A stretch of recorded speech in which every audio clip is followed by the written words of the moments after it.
January 30th, Wednesday evening. My name is Josh, And I'm James.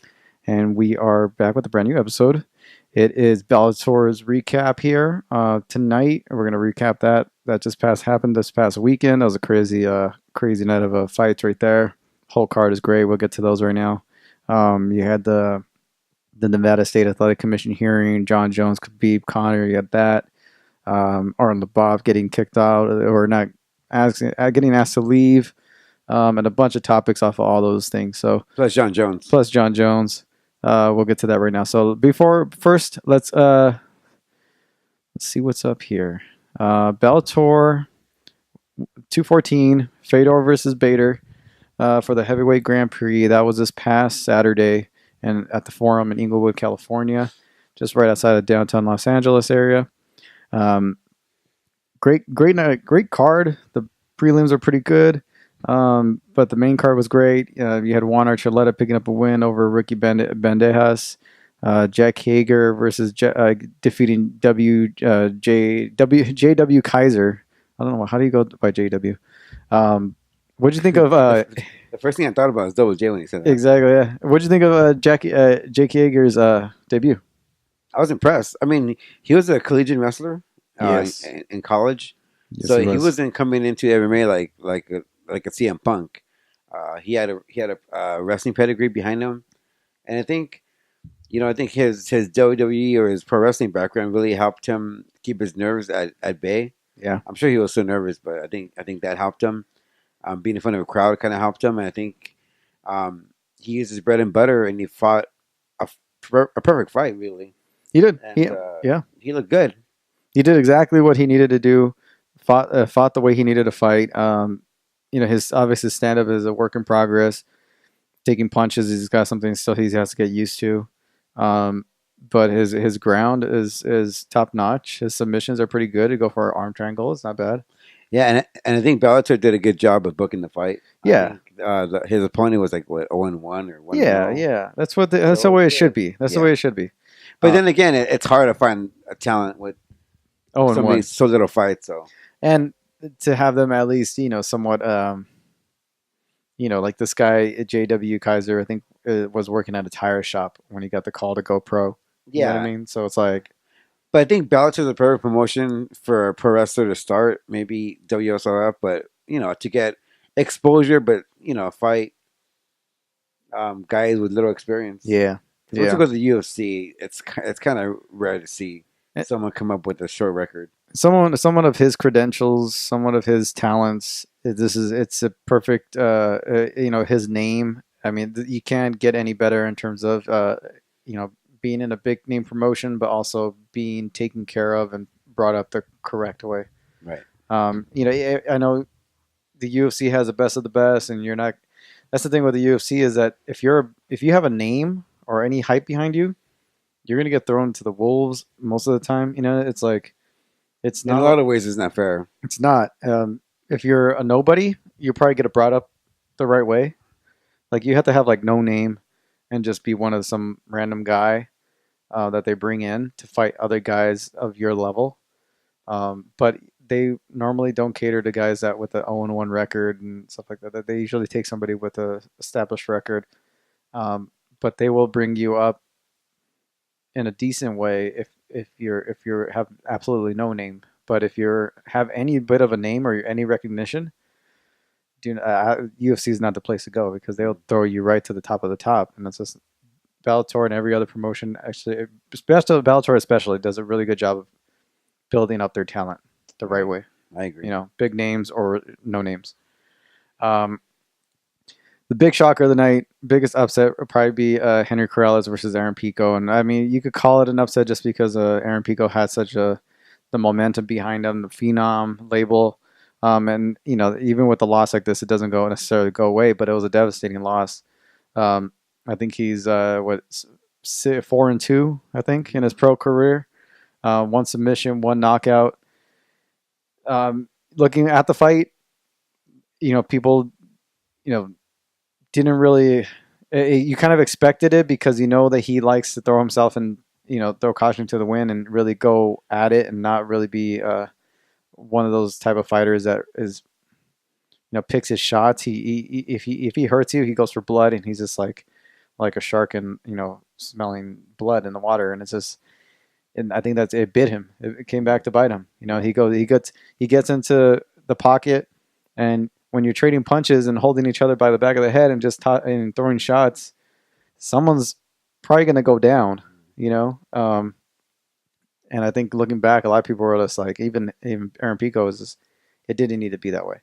If he would have just been patient, picked his shots, he could have probably finished the fight, and at least made it even if Hernan Corrales would have came back and battled back, um, he would have fought and maybe even won in a decision. Who knows? But it did not go that way. Henry Corrales knocked him out viciously in the pocket, KO. What did you think? Were you shocked? Was it? I mean, I was shocked. I'm more shocked that yes, Aaron Pico trains with Freddie Roach. Yeah. But it seems like he forgets his bread and butter is wrestling. Yeah. He's a high caliber wrestler, and in moments like Saturday night when he knocked down Henry Corrales, he could have used his wrestling to get top position and finish him off on the top. But instead, he threw caution to the wind. And I mean, MMA is an unforgiving sport, and when you leave your chin exposed, someone's gonna get knocked out, like you said. It doesn't matter how much training you have, even if you're the most skilled guy. You put yourself in a situation like that. But at the same time, going out. Yeah, I mean, it wasn't an upset because people were favoring him to win. But I mean, Aaron Pico, Henry Corrales is a stud. Yeah, he is. And he's like 20-3 in terms of his fights. I mean, forget Aaron Pico. I mean, Henry Corrales is a tough opponent for anybody. Yeah. And for him to come in, he came in and started with no pressure. I think a lot of people, he knew people were downing him. Yeah. Aaron Pico had all the pressure of the world.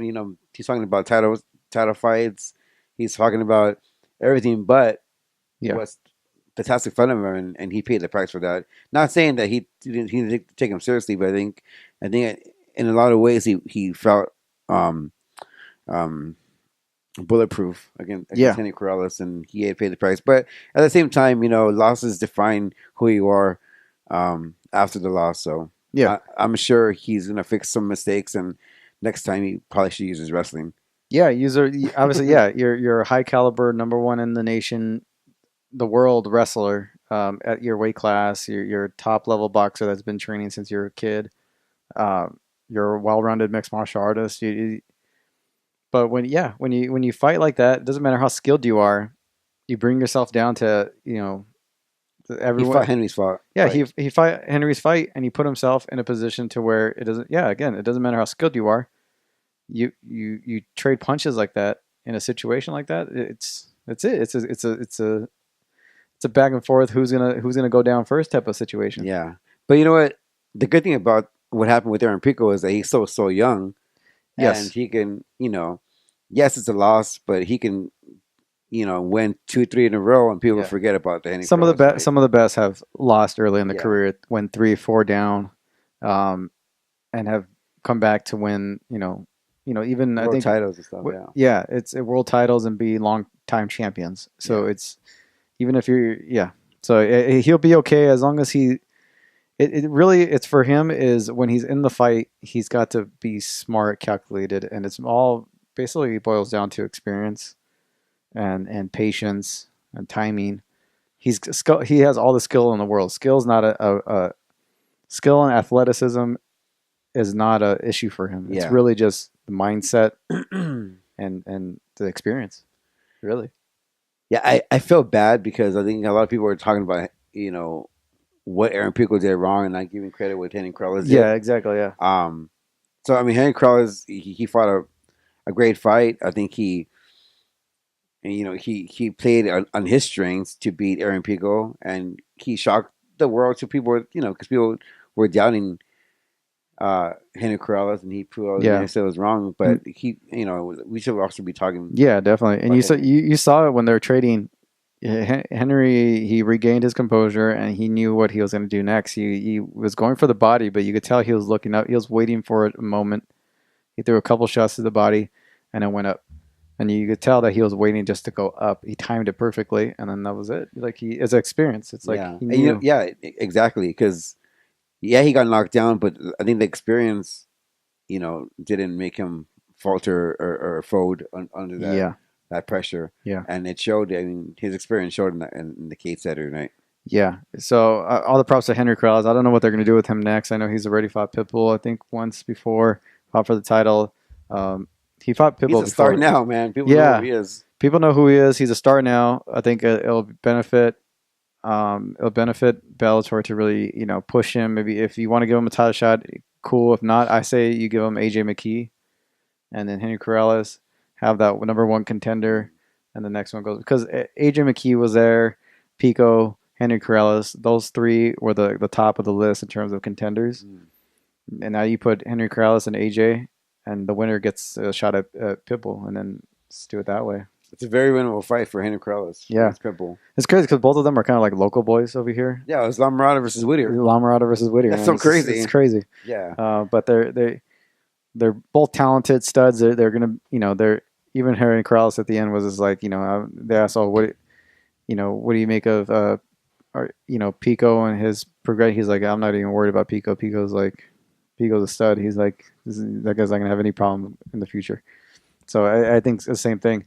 It's awesome, man. It's so cool. I think Corrales, I think he can capitalize on this moment, get a good run, fight for number one contender spot. If he's not there already, fight for a title.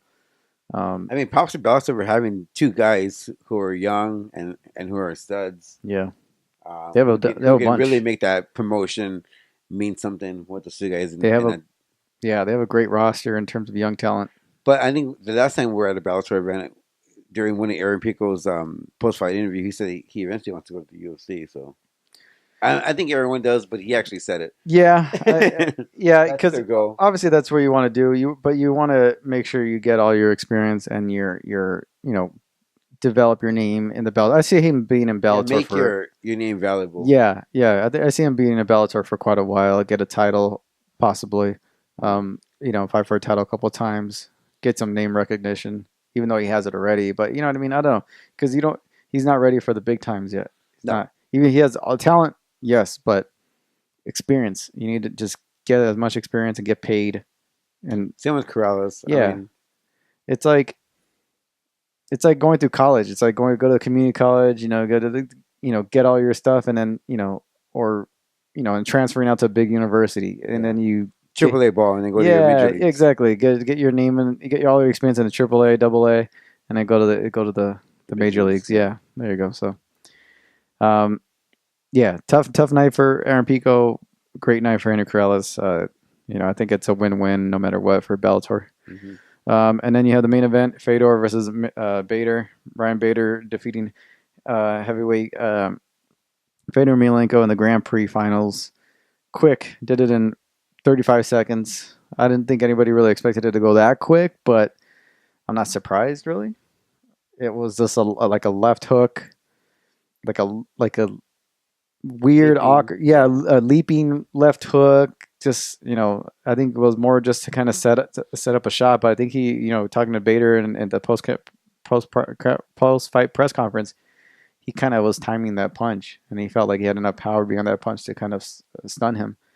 And he did. He sent him falling backwards, and then followed it up with a strong right hand. And it was a tough night for Fedor. And then that was it. 35 seconds done. Double champ. Champ. He has about triple champ because he gets the tournament belt, the heavyweight belt, and he already had the light heavyweight belt. So big night for Ryan Bader and cemented another milestone in his legacy right there. Yeah, I mean, I wasn't surprised with the outcome. I think everyone kind of assumed that he was going to win. Yeah, that Ryan Bader was going to win on Saturday night. It's crazy how much he's progressed as a fighter since leaving the UFC. Mm-hmm.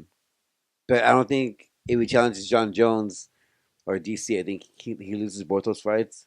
Yeah, I mean, I don't know. Nowadays, who knows? I think. DC, I don't see him beating DC. No, it would be a good fight though. I don't think it would be as easy as if it was like maybe 5-6 years ago. Yeah, and I think John Jones just smokes him.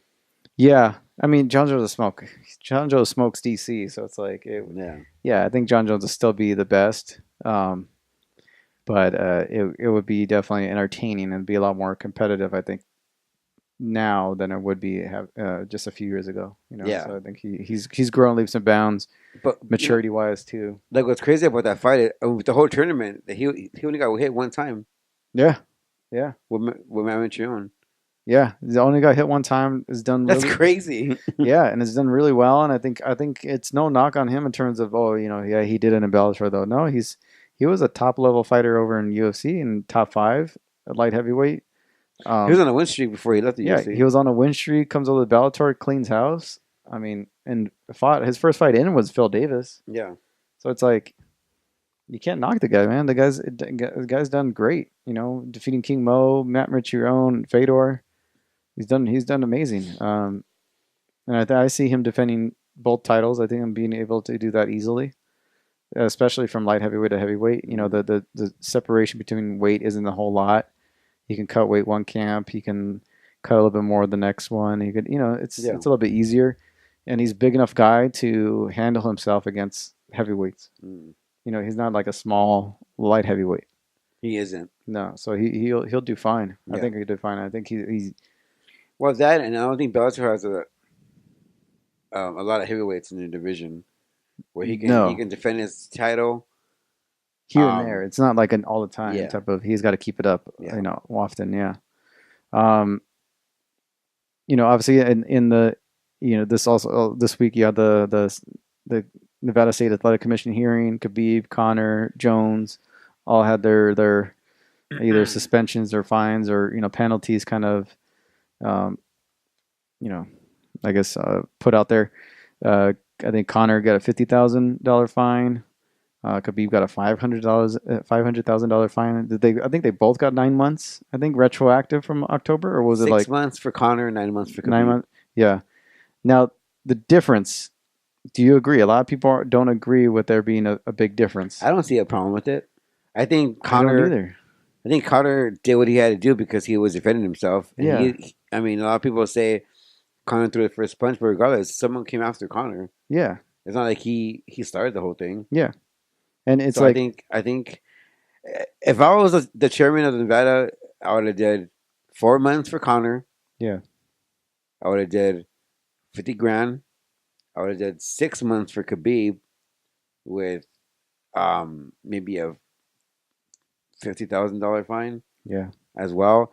And I would have did the Khabib's teammates 1 year suspensions with $500,000 fine. Yeah. Because they're the ones who started this whole thing, who went into the cage and started drama. Yeah. They started the So- in-ring cage So drama. I think they got it right. I think the only thing all changes, instead of 6 months for Conor, I would have done 4 months because he was really the only defending himself. they're the only ones they're the reason that Conor is even really involved in the whole thing. Yeah. So 4 months for Conor, and then I would have done 6 months for Khabib. Yeah, and people are like, "Oh, well, he did the dolly." The dolly is a separate issue. The dolly is like That's New York's commission. It has nothing to Yeah. do with Nevada. dolly is a But separate. I think Nevada knew that they had to do something Yeah, yeah, because the spotlight was on them, and people were kind of like, Yeah. wondering what they're going to do.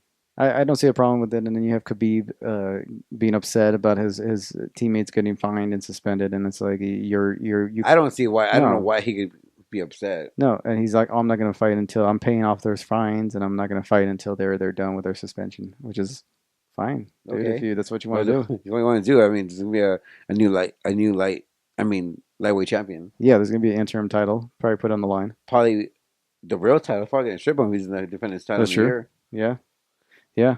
And I the don't UFC will be will go on without him. I don't see a problem with it at all. Yeah, I agree with you. I think Connor probably could have even had a lesser I think suspension. so. Yeah, And I think 6 months is too much Yeah. for him. yeah, because he did participate in some way, so you got to do He something. did, but to his credit, it was all self-defense. Yeah, yeah.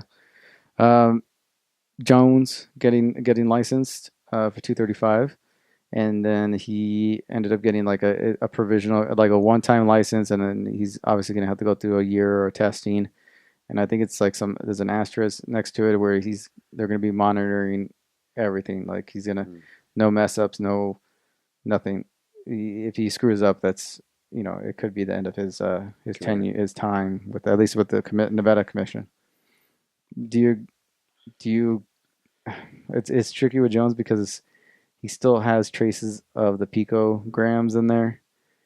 He's in that gray area that a lot of fighters are not happy with. Mhm. He's almost got like a exemption. You I know, mean, yeah, what if it continues to show up in his test? Is it, are we just gonna like ignore it? Like, what do you do with him? Really, I it's agree. tough, right? I agree with what Nevada did. I mean, he has to go through a string of tests throughout the year, and I think when Dana White went on TMZ and announced he's gonna fight Anthony Smith, I think that was an indication of where this is gonna go Hmm. with John Jones, and he wasn't get that temporary license lifted. I Yeah, mean, granted. Um, but I mean, if that whole Pico stuff, I mean, I'm not a chemist. I don't know anything about it. I just know that there's traces of that trilobin, whatever, trilobal, Turinabol. trilobal, yeah, in his Yeah, system. Um, but the thing is that no one can prove that he's still using it. yeah. They're just saying that it's there because it's going to be in the system because it's I think if his levels are elevated in any way, yeah. or they go higher than what That's the that's already tricky part. there. I think since they can't prove that he's actually using it, I think the Nevada Athletics State Commission can only do one thing, and that's exempt it and say, okay, well, we'll just test you then. Yeah, that's not. I mean, it's mind-boggling, but I think they got it right. I think it's as fair as they can do. Yeah, I John guess if Jones. they're gonna let him fight, it's I guess it's as fair as they really can do. Yeah, Do I and agree with it? I don't agree with because it's kind of sketchy what he's doing. But if you can't prove anything, it's kind of like you're a criminal in court. If you can't prove that you're guilty, then you can get away with it. it's sketchy with the way the UFC and USADA doesn't put them in a good light, and especially USADA. Everybody questions USADA Yeah, now. yeah. Because when Wada did the testing, it popped up. Yeah, But when USADA did it, it was something different. yeah. Or they popped up, but they made excuses for it and try to like go around and get experts and get And people to sign off scientists on it. and yeah, Yeah, I think the public's too smart now with the age of the they know internet. what's going on. Yeah, and with the age of the internet Yeah, and the age of information that's out there. any other fighter would be suspended, no problem. Look at Frank Mir. Same situation, same Yeah, everything. if it was But Jones decided to play ball, quote unquote, play ball yeah, and be like an a team informant in a player, way. yeah, yeah. So he got a lesser suspension. Yeah, I mean, I'm sure if it was like an Al Alquenta or Cowboy, they would have been gone already. Nah, they would have been gone or suspended for Hmm. years. So it's an ugly gray area that If they're you allowing play him to nice with fight. the UFC, this is your reward. This is your reward. You can jack up to the girl you want. Yep. Um, this weekend you got some good fights. You have the UFC's second event on ESPN. It's in Fortaleza, Brazil. Main card is great. Undercard is great. Stacked card of Brazilians, straight up Brazilians. But you have Lyman Good against Damian Maia, Charles Oliveira, David Timur, Justin Ledet, Johnny Walker, Jose Aldo versus Renato Maciano, and Rafael Sensao against Marlon Moraes. Let's break down this card. So Charles Oliveira versus David Timur. Great card right there. Good striker versus grappler. I go with Oliveira. Oliveira, I think I like Oliveira. Submissions, jiu-jitsu experience, I think will probably, and his striking isn't that bad. David Timur is more of a striker, great striker, but not as experienced. 8-1 for David Timur. Lyman Good versus Damian Maia. That's a tough fight for Lyman Good right there. Damian Maia. Damian Maia. I mean, I think he hasn't really lost too much. He's just fighting wrestlers. You fight the wrestlers, striker wrestlers. It's a tough night for Damian Maia. Yeah. I'll go with Damian Maia too. Jose Aldo versus Renato Maciano. I'm going with Hinato. You can go with Renato, the young gun. The young gun, yeah. 13-1. Jose Aldo is saying that this is his last year. He's saying that he's got whatever is left on his contract, whatever is left in whatever many fights he can get this year, and that's it for him. I think experience, and if Jose Aldo shows up, I think the arsenal that he has, I think he can handle Renato Maciano. Yeah, me too. I'm just. But Renato Yeah. Maciano is no joke though. No, the guy's that a 6 striking. You know, he's a young gun. He's in the top 5, I think, top 10 definitely. Yeah. So, I'll go Jose Aldo. I love Jose Aldo. So I'm hoping he finishes out his career if it is the end, on a good note. Not this fight, but this would be a last year. Rafael Assunção, Marlon Moraes. This is the second fight for them. This is part 2. Rafael Assunção, who still hasn't gotten a title shot, 27-5, is already has a win over Marlon Moraes in his debut, and that went the distance. I don't know what is. Assunção has no personality really, and that's his big. That's the thing that hurts him, and his fights aren't like super exciting. That's I mean you pin. Yeah, and that's it right there. That's what it is. He has a win over TJ Dillashaw only a couple of years ago. Yeah. Like it's. And you got Marlon always jabbing at his mouth and calling people out, if Marlon Morales does win, I think the UFC wants Marlon to win because there's fresh matchups with Marlon. Yeah, Marlon versus DJ or TJ. I'm sorry. Yeah, and then you got a former WSOF champ in Marlon. Yeah. So I think storyline wise, I think Marlon would be a better fit to win, but I'm gonna have to pick Rafael to win this fight. Yeah, I'll probably go with Rafael Assunção. I think he's a smart, intelligent fighter, and he just knows how to win. I mean, I think they both know how to win, but Marlon, I think, commits to some of his strikes a little bit more and can get thrown off by Assunção's arsenal. I think mixing it up. I think if Rafael wins, I think they're gonna go with the TJ and then Henry Cejudo number 2. Yeah, I think that fight's happening no matter what. So I don't think. But I think they'll wait on it if Marlon wins because that's a fresh matchup. Yeah, and a deserving matchup for Marlon, and he can have that fight up. I think. But I think if Rafael wins, I think the UFC is going to say, okay, well, let's go with Henry Cejudo. I think if either of them win, I don't think either of them are getting a title shot anytime soon. It's just it'll be after the DJ fight. I think this whole the Cejudo fight, flyweight savior thing. By him fighting at 135, he's killing his own division. He's gonna murder that division. Cejudo? Yeah. Even though I think he's done as much as he could to save his division. I think now it's just really they're gonna do TJ a favor and have him move up.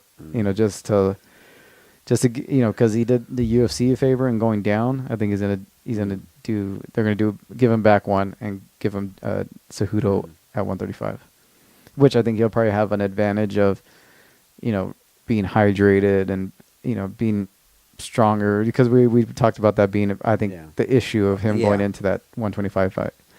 I think if either of them win, no matter if Marlon Moraes wins, if he wins by knockout, maybe,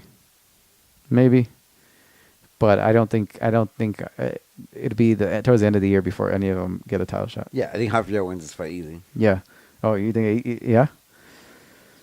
Yeah, if you saw the last one, I think Assunção had an edge on him throughout the entire fight. But that was Marlon's debut, at least in the UFC. So we'll see. I would probably go with, Assunção is one of those guys that's hard to bet against. But I'll go Marlon tying it up with Assunção. You changed your... Yeah, I'm gonna go with I'll go with Marlon. I say Marlon's grown and he's gotten comfortable, and I don't see it necessarily ending the fight. Yeah. All right. It's official. Yeah, I see him being able to landing more effective strikes and it just kind of causing more damage. I think he wins by damage. I think. And all the fights are going to be on ESPN Plus, not ESPN. Yeah. ESPN Plus. Yeah, that's all Saturday. ESPN Plus. All right, that's our show for this weekend. Make sure you catch us on the MMAComplex.com and all things MMA Complex, t-shirts there, everything. Yeah, and we're going to try to do a live streaming every week, just to promote the show to new eyeballs out there. So those of you guys who watched live tonight, thanks, and we'll probably promote it during the week about our next live feed. But until then, you can follow us and get our news at MMAComplex.com, like Josh said. You can follow us on social media. You can follow me on Twitter, MMA Complex James, MMA Complex Josh. You can follow the show on Instagram, Twitter and Facebook all under one name, the MMA Complex. Yeah, well, I'm excited for this ESPN Plus card. Fight night number 2, right? Yeah. Yeah, so we're going to break down all the fights next week. Until then, enjoy your week and enjoy the fights.